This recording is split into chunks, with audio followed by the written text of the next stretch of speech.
In 2011, we began a journey to repair the existing stadium at the Triton High School. With bleachers dating back to the 60s and a track last renovated 15 years ago, the situation was growing dire.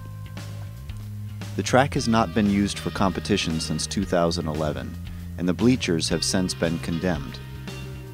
What began as a donation from the Institution for Savings to repair the track has now developed into a much-needed full stadium development project. With an eye towards improvements even into the future, changes to the size and shape of the field would prohibit us from simply relaying the track in its current shape and location.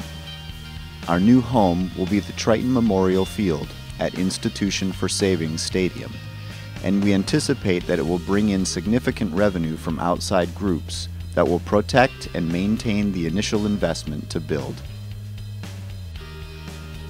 The original schematic designs called for a new 6-lane oval with an 8-lane straight track in a significantly wider layout to allow for MIAA regulation-sized artificial turf for soccer, field hockey, football, and lacrosse.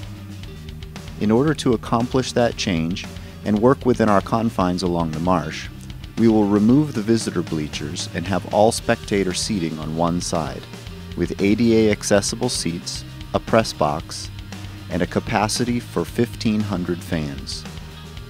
There will be a walking path around the entirety of the track and along the marsh, which will provide an improved spectator experience and breathtaking views.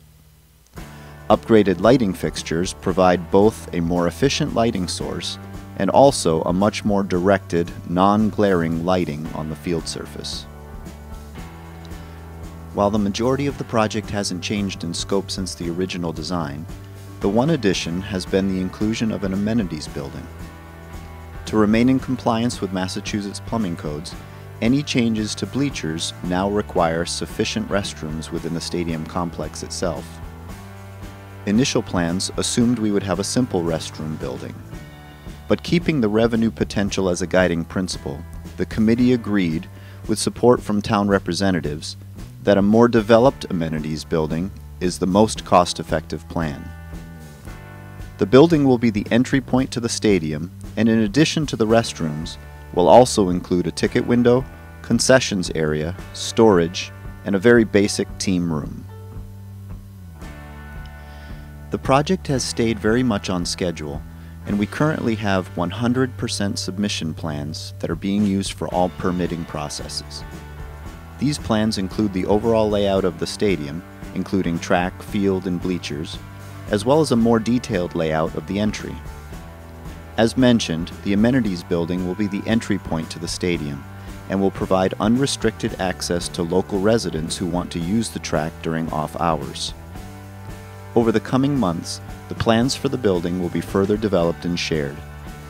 With the project planned to go out for bid in the winter of 2015, subject to town meeting approval, construction could begin in the spring of 2016, and our student athletes could be competing on the field and track by the start of school that September. There have been many similar projects completed at other schools in recent years that give us a real-life snapshot of what our finished track and field will look like. The most recent and most identical layout to our project can be found in North Reading, Massachusetts. Here you see the same layout as we have planned, with a 6-lane oval, 8-lane straight track, full-width synthetic turf, and a 1,500-seat bleacher system.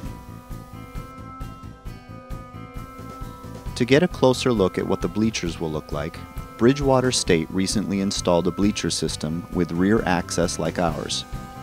Notice the main deck of the bleachers right up against the track and elevated for improved viewing, and the full press box with a rooftop filming area. There are ADA ramps on either end of the seating, 2 main stairways in the middle section with walkways underneath for pedestrian traffic, and storage behind screened chain-link fence. You can also see an example of a hydrolift, a basic elevator system that provides ADA access to the press box. It's exciting to see the plans as they've developed. We now have a basic 3D model of what the stadium will look like. Shown here, you can see the planned entryway as you approach the stadium from the parking lot. Spectators will have a beautiful gathering area inside the entry, with access to the restrooms and dual concession stand windows.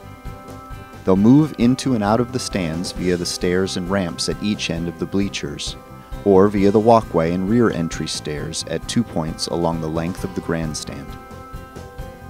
Panning backwards, you're able to get a very good understanding of what the finished product will look like as it sits nestled between the middle school, tennis courts, and the beautiful marsh. The overall design takes full advantage of the existing layout and further capitalizes on the gorgeous coastal setting that is the Triton campus. It's our belief that Triton student athletes and performing artists deserve a high-quality facility to practice and perform within. Families have a choice where to send their students in Massachusetts, and while Triton is primarily successful because of the outstanding faculty and staff that we're proud to call our own, facilities play a key role in parents' decision-making process. This project further emboldens the Triton Middle and High School as a top-tier school and celebrates the importance of the well-rounded student.